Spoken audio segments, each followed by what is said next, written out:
Well, hello and welcome to this exercise in which we try to find the angle between a line and a plane and also between two lines. Now, this exercise has been sent to me by one of my subscribers.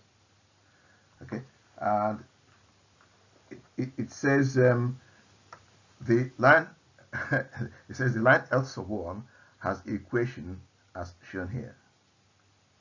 Okay, and this line intersects the plane 3x minus y minus 2z is equal to 9. And it says find the acute angle between the line L sub 1 and this plane.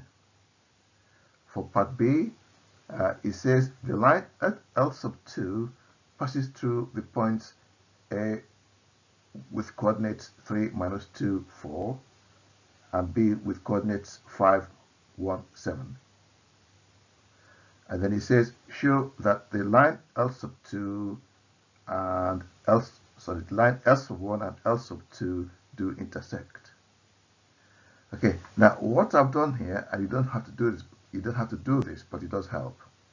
Okay, what I've done is to produce this diagram here to help me explain what I'm doing here. Now, in this diagram, as you see, I've got a plane in light blue, and I've also got a line UV, this line here, UV, on the plane itself, and the normal in red, this normal CN, meets the line UV at the point C. So the point C, in this case, we think is the beginning of the line L sub 1 in green. So in which case the position vector of C is 2, 0, minus 1 here, which I've got from there. Okay, right. Moving on, the question A, this one here, requires us to find the value of the angle theta there. But in order to find the angle theta, we need to find this angle here, the angle which I've called delta. So in order to find theta, we need to find delta first.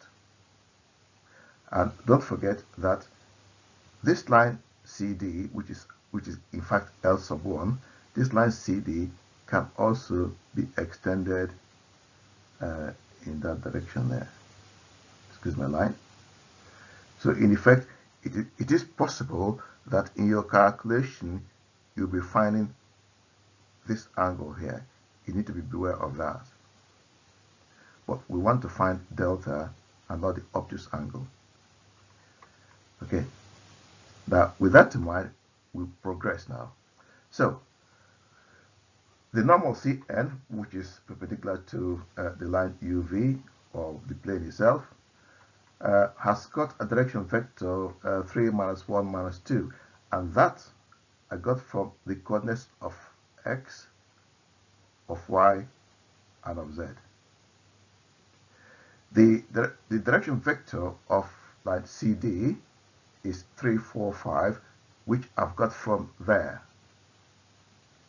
Okay. Now, in order to find the cosine of delta, we use this dot product formula here. The direction, we want to find the direction vector of CD and the direction vector of CN. So looking for the dot products of these for the numerator, and for the denominator, we need to find the product of the magnitude of CD and of Cn. Okay. Now, if we now plug in some numbers, we got this here. Now, this 3 and that 3 there come from this 3 and that 3. Similarly, the 4 comes from there, and the minus 1 from there. And the 5 and minus 2 will be this and that one there.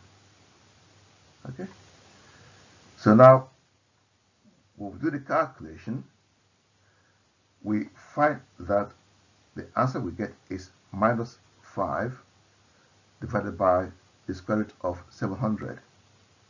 Now, because 700 can be written as 7 times 100, the square root of 100 is 10, hence this one there.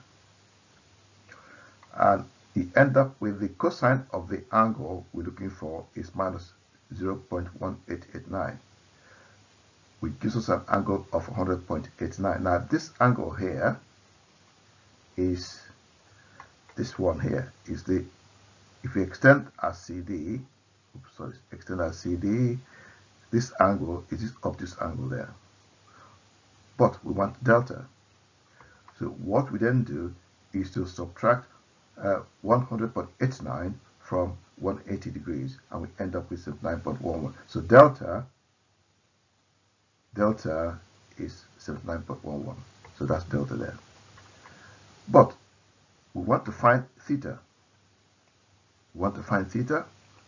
So now we then subtract 79.11 from 90 degrees. So theta has got the value 10.89. So the angle between L sub 1 and the plane is 10.89 degrees, or 10.9 degrees if you wish. Okay, and now for part B. Now for part B, the equation of L sub 2 is 3 minus 2, 4, plus t into 2, 3, 3.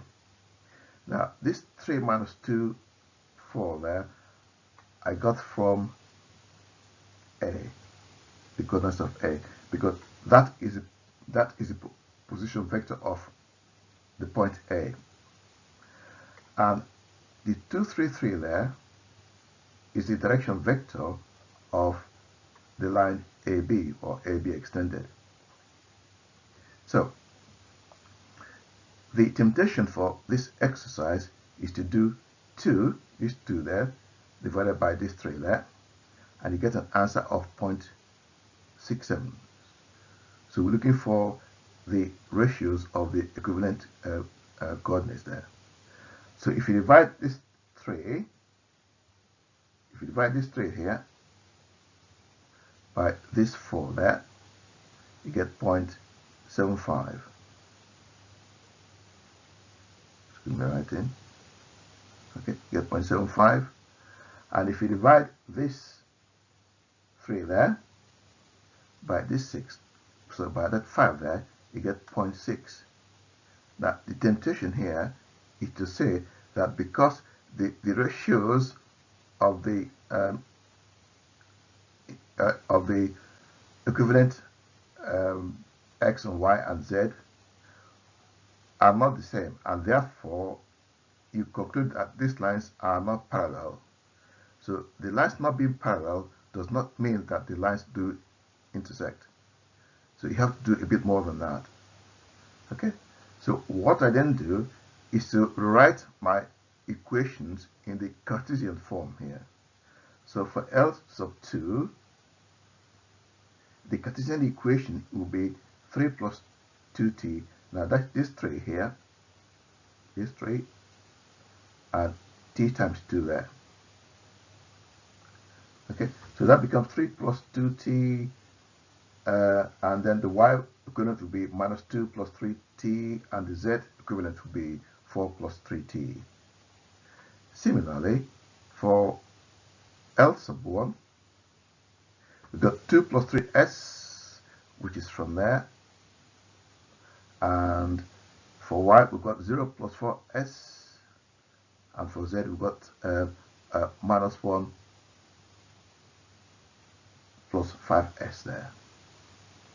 Okay, so now if L sub 1 and L sub 2 meet, then they must share the same coordinates. Okay, so now we try to equate the coordinates to see if to get the values of s and t. So you can start from wherever I like. I'm going to start from y, and for y we got this here. So that would be the y equivalent for L sub 2, that's minus 2 plus 3t, and this is a y equivalent for L sub 1. And that's my equation 1 there. Okay? Now for z, I've got this here.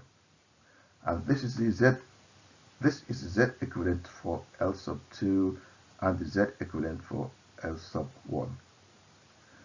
So now I've got two equations and two unknowns. If I then do equation 2 minus equation 1, I end up with an s value of 7.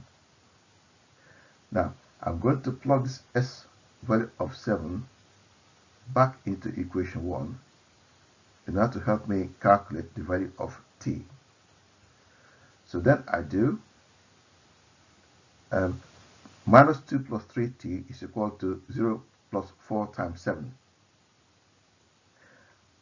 which then gives me a t value of 10. So now I've got the value of s and the value of t. Now I want to test this for the x components, or the x equivalents there.